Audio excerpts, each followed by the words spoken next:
डर जैसा लगेगा। वो कभी भी गया है, शाम चले आते हैं। अच्छा, तो रहना ठीक नहीं है अंदर। हाँ, सुरक्षा की दृष्टि से। सुरक्षा की दृष्टि तो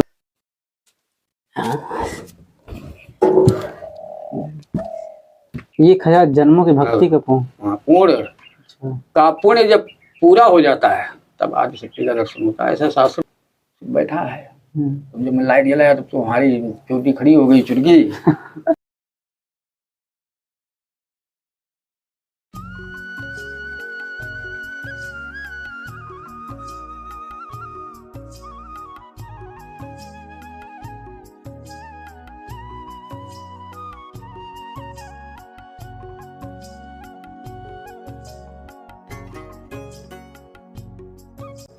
साथियों, आप सभी को जय सिया राम। मैं रमेश पटेल आप सभी का स्वागत करता हूं अपने इस धर्म की राह पर। दोस्तों, आज हम वहाँ है चित्रकूट की इस बीहड़ जंगल पे, और यहाँ पे एक संत भगवान रहते हैं गुफा में। तो आज आप उनके दर्शन कराने वाले हैं और आप लोगों को उनकी दिव्य वाणी सुनाने। ऐसे ही दोस्तों हमारा लगातार ये प्रयास रहता है कि हम आपको इन संतों के दिव्य वाणी समय समय सुनाते रहते हैं, और जो भी बन पड़ती है हमारी उन तक सेवा पहुँचाते हैं। तो अभी देख सकते हैं आप हम किस प्रकार के ये चारों तरफ से जंगल हैं। ये जंगल का सीन देख सकते हैं आप। ये पूरे पर्वतीय क्षेत्र हैं, और इस पर्वत के सामने ये भी इतना ही विशाल ये पर्वत भी है।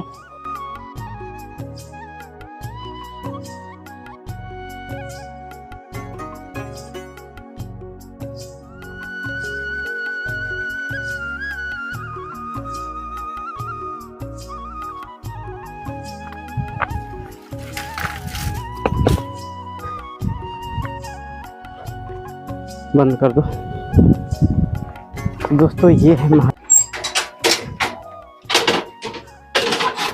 ये के अंदर है दोस्तों गुफा। तो बिल्कुल अंधेर, यहाँ अंधेरा ही रहता है। थोड़ी देर बाद घुसूंगी तो उसके बाद थोड़ी देर बाद ये यहाँ तुम्हारा जी मंदिर टाइप बना रखे हैं। सुबह शाम हाथ में कर देते हैं, अगरबत्ती लगा देते हैं, साफ सफाई रखते हैं, जल रख देते हैं एक लोटा। ये इतनी भक्ति है यहाँ की। जी जी। और जी जिससे बारिश में ये वो नहीं होता, मतलब सीधा नहीं आती, पानी तो जाता है। अच्छा, आगे ढाल है ना, हाँ, पन्नी लगा दी है आगे से। अच्छा। आगे उसलिया है, पानी सब निकल जाता है। पानी नहीं जाता, अगर पानी आता होता तो हाँ तो फिर ढह जाती। ये गुफा है महाराज जी की। और महाराज जी आपने बनाया था कि गुरु जी ने कोई बनाए थे पहले से? हम नहीं बनाए थे, एक जन आए थे पहले। अच्छा, उन्होंने काट के बनाया था, काट के बना के छोड़ दिए थे। अच्छा। तो हम जिसके वो कुटिया है बबलू बाबा जी, वो आए तो उनके संरक्षण में आए, तो वो आगे से जो दो गेट लगवा दिए। अच्छा। और नीचे थोड़ा फर्श लगवा दिए। जी। और यहाँ मतलब 2 ईंट रखवा के सूर्य माता की मूर्ति वो फोटो रखवा दिए। ये इतना काम उन्होंने कर दिया। फिर मैं आया, इसको संभालने लगा, मतलब साफ सफाई। और अगर तुम्हारे जो पहले रहते थे तो यहीं रहते होंगे, रहे खुद अपना तपस्या ही करते रहे होंगे। कुछ दिन शायद थे हमारे पहले, शायद थे, तो पूरी जानकारी हमको नहीं है। अच्छा। उसके बाद वो चले गए। उसके बाद हमारे बबलू बाबा है, उनके देख रेख में हो गई, उनके संरक्षण में थी, तो उन्होंने गेट पर लगवा के इसको मतलब हाँ, ताकि कोई दूसरा पैक करवा दिया। और नीचे थोड़ा फर्श बनवा दिए तो यहाँ 2 ईंट रखवा के मूर्ति लगवा दी। जब मैं आया ना तो इसको हमारे अंदर में कर दिए। वहाँ भी थोड़ा साफ सफाई रख के अगरबत्ती और धूपबत्ती मतलब लगा दिया करो। मैं सुबह शाम क्या करता हूँ, पहले यहीं आता हूँ। अच्छा। नहा के पहले यहाँ आऊँगा, एक लोटा जल लेके बाद खड़े रख के फोटो मतलब कपड़ा लगा के अगरबत्ती आरती कर देते हैं। अरे जी, यहाँ कोरिकता भी है क्या बाहर? तो यहाँ एक दिन आए थे एक कुटिया जैसी बना दी छोटी सी। अच्छा। वो तो गए हुए गई सब 2-3 महीना रहे उसके बाद।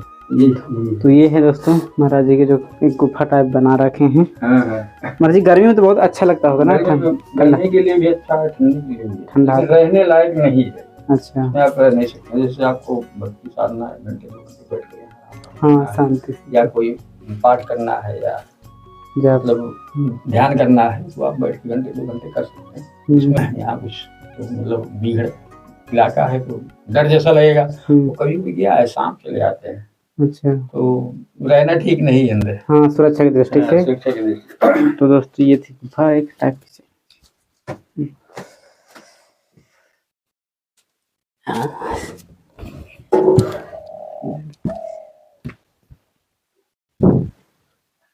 दोस्तों आज ये थोड़ा सा अच्छा सेवा में है ये निर्मल।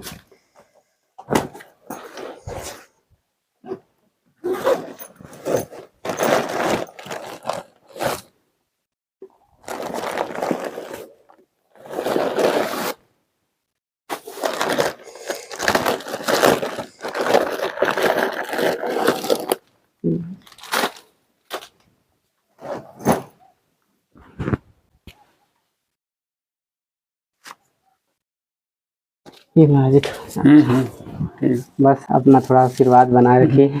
आशीर्वाद हम नहीं बनाएंगे, आशीर्वाद तो भगवान देते हैं, जी। हम आशीर्वाद करेंगे। मैं कौन होता हूँ आशीर्वाद देने वाला? प्रभु आप उनके चरणों में पड़े। हाँ, हम तो उनके चरणों में ही सेवक हैं। हैं।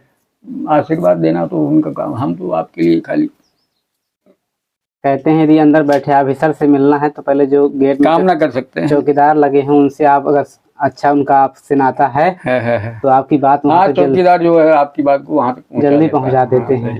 तो आप चौकीदार हैं। तो जी जी, और अपना जीवन का अनुभव है, कैसे आना हुआ इस मार्ग में? इस मार्ग में जब कुछ बचा नहीं तो चले आए, बस सीधी सी बात है, और कुछ नहीं। अच्छा, कुछ बचा नहीं तो चले आए यहाँ। घर बार मतलब जीवन में कुछ नहीं बचा तो कुछ नहीं बचा। अच्छा। घर परिवार सब अपने निकले नहीं, तो हमारा कोई बचा नहीं, तो हमको भी कि यहाँ आना पड़ा। आया तो भगवान की शरण मिल गई। ऐसा नहीं हुआ कि उन्होंने ठुकराया। उनके शरण में आओगे, सच्चे में से मिलोगे तो जरूर अपना लेते हैं। अच्छा। और बहुत सारे आशीर्वाद भी मिल जाएंगे तरफ से। महाराज जी आपको कितना टाइम हो गया?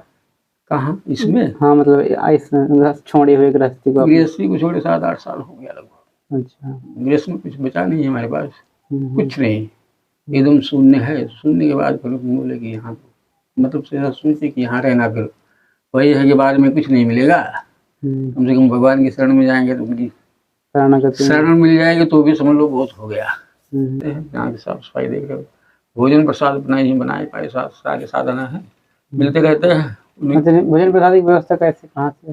वही रहते हैं बोलू बाबा, जो कुछ यही जीवन है यहाँ का। लेकिन मतलब यहाँ हमको किसी की कमी नहीं है, मिलता रहता है, वहाँ चले जाते हैं। महाराज जी एक सबसे बड़ी बात होती है कि जो संत जीवन में आते हैं तो वो बोलते हैं कि हमें आंतरिक आनंद की बहुत अनुभूति होती है। आंतरिक आनंद की अनुभूति तब होगी जब आपको दर्शन हो जाएंगे।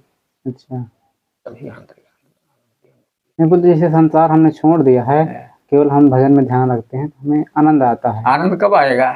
जब तक आप भक्ति जैसे करने, मतलब अध्यात्म में घुस गए, भक्ति लाइन में आ गए, शुरू कर दी भक्ति, और भक्ति करते करते करते करते जब आपकी किसी देवता या देव से मुलाकात हो गई, दर्शन प्रसन्न हो गए, तब आंतरिक आनंद। उसके पहले नहीं आएगा। उसके पहले तो आप कहेंगे कुछ मिलता ही नहीं, कुछ क्या रखा है। लेकिन जब दर्शन हो जाएगा ना, अच्छा, तो आप फिर आंतरिक आनंद मिलेगा, बहुत मिलेगा आनंद।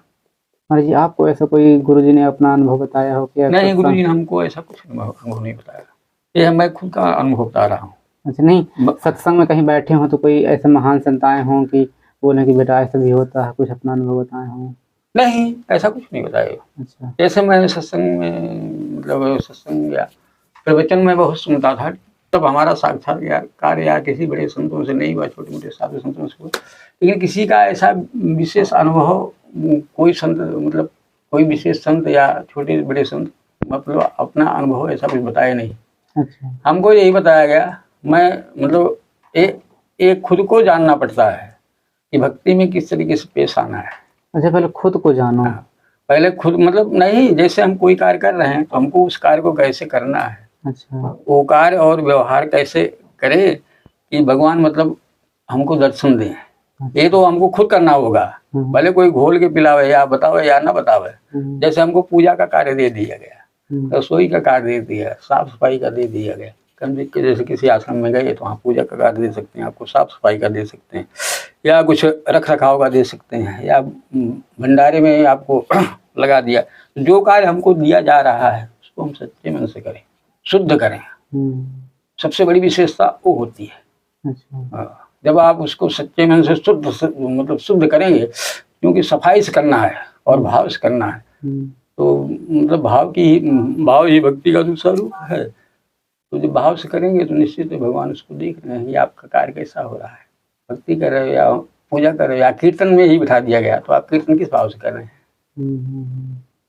ये है भक्ति। तो जब आपका भाव भगवान जान जाएंगे, आपका समर्पण ही हाँ, समर्पण यानी निर्मलता हो मन की, इस तरीके का समर्पण हो। एक समर्पण क्या होता है, जैसे दासत्व तो समर्पण हो गया, हमारे पास कुछ नहीं, कहाँ जाएं क्या करें, भगवान की शरण है। हमको मतलब मतलब आदमी की मानसिकता ऐसी बन जाती है, हमको विवश हो गए यही साफ सफाई करना, भगवान की पूजा की करना, हमारा मन उसमें नहीं लग रहा है, टिक नहीं रहा है। लेकिन अब हमारी मजबूरी है, हमको मतलब हम वो कर रहे हैं, दास बने हुए हैं। तो वो क्या है, उसमें दासता जैसी हमको मतलब अनुभूति होती है, हम तो दास हो गए। ऐसा नहीं होना चाहिए भक्ति में। समर्पण समर्पित हो जाए। जब दासता जैसे आपके मतलब दिमाग में रहेगा, हम तो दास हो, नहीं दासता नहीं, समर्पण, हम समर्पित हो गए।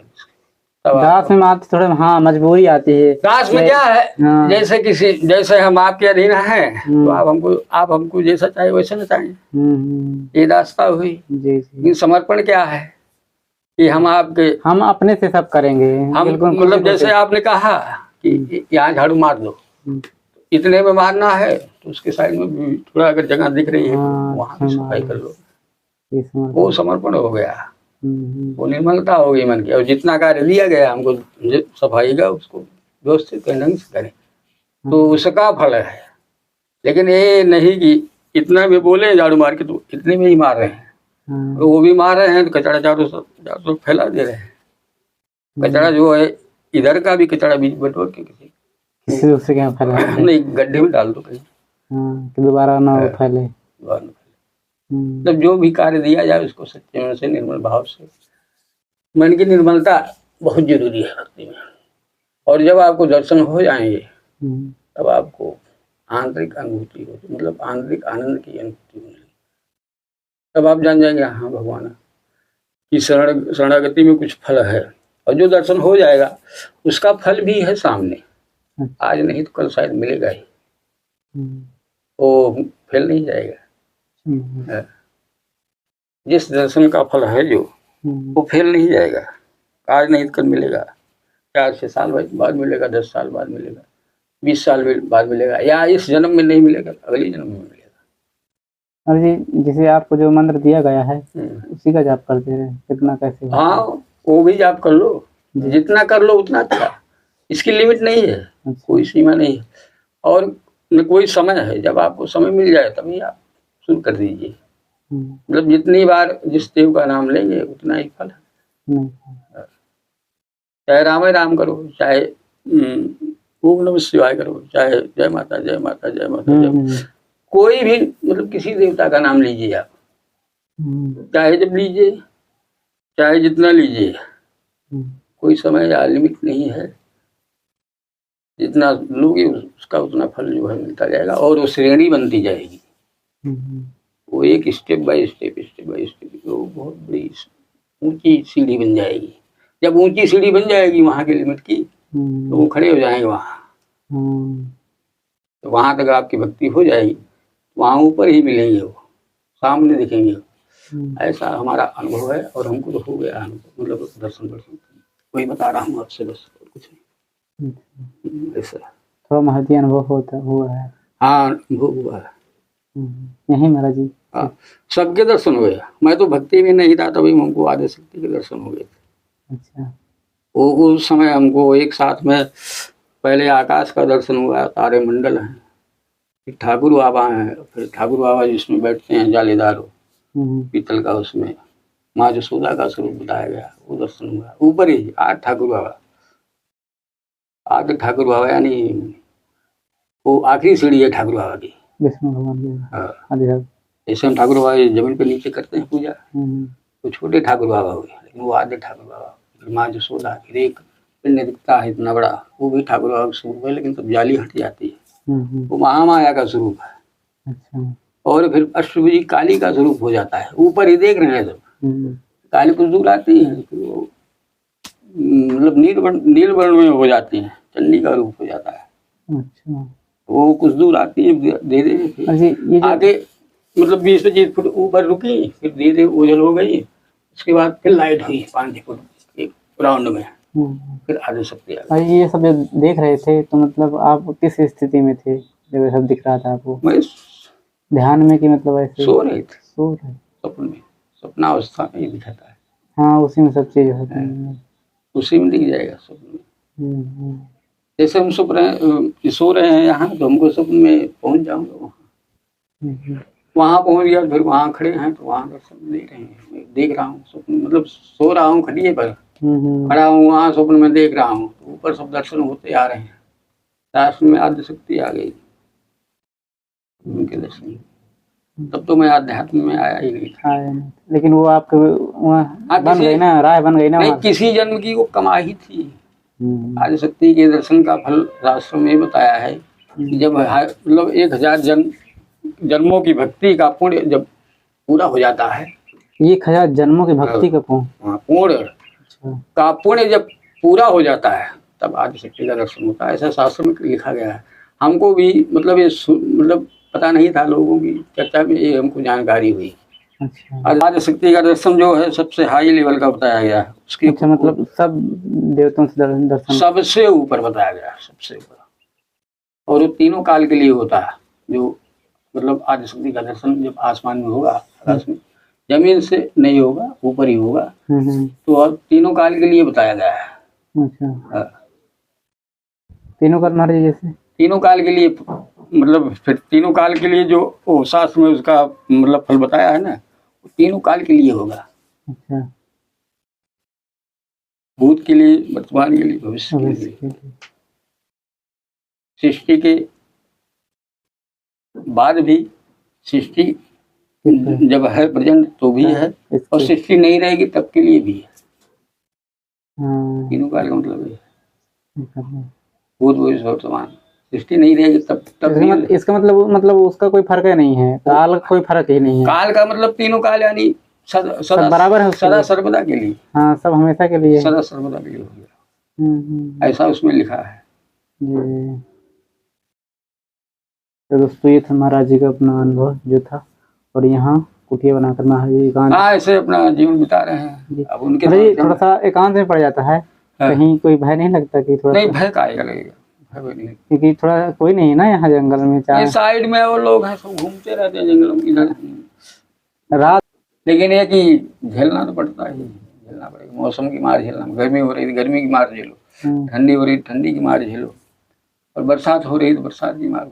मौसम के पानी जो है नदी का ही पीना है, चाहे वो बरसात का हो चाहे अभी का हो। बरसात का पानी थोड़ा गंदा होता है, उसको रख देते हैं तो थोड़ी देर बाद में साफ हो जाता है। वही उपयोग में लेते हैं, दूसरा तो हम लेते हैं, और दूसरे में भरने कहाँ जाएंगे पानी। अरे जी, गर्मी में बाहर लेटना होता है अंदर? बाहर ही भी लेटते हैं। अच्छा। और जब मतलब बारिश हुई, मौसम खराब, अंदर खटिया कर ली, अंदर लेटे हैं। तो यहाँ सब घूमते रहते, कोई डर नहीं रहता है। और सोने के बाद जो होनी हो गई वो तो कहीं भी रहेंगे, हो जाएगा। यहाँ सोए थे खटिया डाल के। जब हमारी शुरुआत में जुलाई में आए, तब जुलाई में आए, 22 की जुलाई में आए, 23 की जुलाई में 1 साल पूरा, मतलब 22 की 4 जुलाई को आए, तो फिर 23 की 3 जुलाई को पूरा हो गया 1 साल। आने पर जब 4 जुलाई को आए तो 1-2 महीना बाद यहाँ एक नाग देवता बढ़िया था। आगे रात में जब मैं लेटा तो हमको थोड़ा झपकी जैसी लगी। पहले टिडी किया और ठंड फुलाए बैठा है। तो जब मैं लाइट जलाया तब तो हमारी चोटी खड़ी हो गई, चुटकी, और तुरंत उसको खोला गेट। बस जब बाहर निकल जाऊँ, नहीं कहीं काट वगैरह ऐसे आवाज किया तो वहाँ एक बिल थी, उसके ऊपर कुछ दूर वहां से चल के वो यहाँ तक आया, फिर यहाँ से घुमा, उसी बिल में फिर घुस गया। जब बिल में घुस गया हमको मतलब संशय हो गया कि रात में निकले तो शायद कहीं काटे वोटे नहीं। फिर बाद में बोला नहीं कुछ नहीं, सो जाओ। फिर निर्भय होकर मैं सो गया थोड़ी देर बाद। फिर आज कुछ पता नहीं चला गया। फिर दूसरे दिन उस बिल को बंद कर दिया तो निकला नहीं। ऐसे बिच्छू निकल जाते हैं बरसात में। उसका एक फिटका था लगभग ऐसे, अरे तो बीच में सफेद था इतना, और दोनों साइड में वो सोने कलर का था। ऐसे शाम तक बढ़िया था, काला भुजंग एकदम। दर्शन देने आए थे आप? पता नहीं, वो कुछ लोग बोलते थे वो इच्छाधारी नाम थे, पता नहीं अब इच्छाधारी थे वो हमको पता नहीं। ऐसा था। तो दोस्तों ये था महाराज जी का अपना अनुभव जो बताए, भक्ति मार्ग का, अध्यात्म मार्ग का कैसा आना हुआ, कैसा रहा उनका अभी तक अनुभव। शुरुआत है, देखते हैं क्या होता है। और दोस्तों ऐसा ही हमारा प्रयास रहता है कि हम आपको इन संतों के जो जंगल में रहते हैं इनका अनुभव लेते हैं और आप लोगों तक पहुँचाने की कोशिश करते हैं। बस महाराज जी चलेंगे जी। जैसे